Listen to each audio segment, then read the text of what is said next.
As had been discussed in previous meetings, the Meghalaya Cherra Cement Employees Union today started their agitational program by resorting to an indefinite hunger strike in front of the MCCL office here in Shillong. The 3-point demands of the union from the management of the company are the release of pending salaries of all employees of the MCCL, the payment of pending overtime dues, as well as the payment of pending pay revision arrears from 2013 till date. While speaking to media persons during the agitational program, the president of the Employees Union, Mr. Shanlang Diengdoh, informed that efforts had been made to approach the government and management for the employees' voices to be heard, but till date, there has been no response from either of the concerned authorities.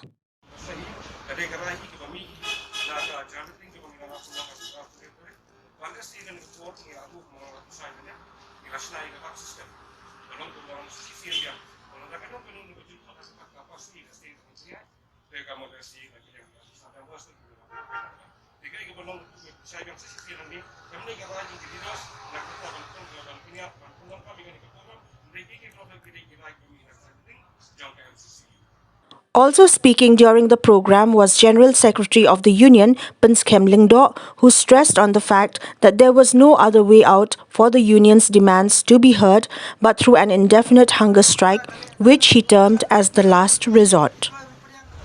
But whatever those agitation we have done also, there seems to be no response either from the government or from the management, other local authorities. That's why this is the last option that we have come here. Mostly those three issues are welfare.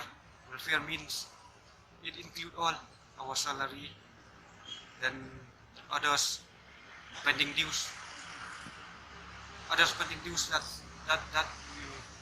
is due to us from the management. We have to get from the management.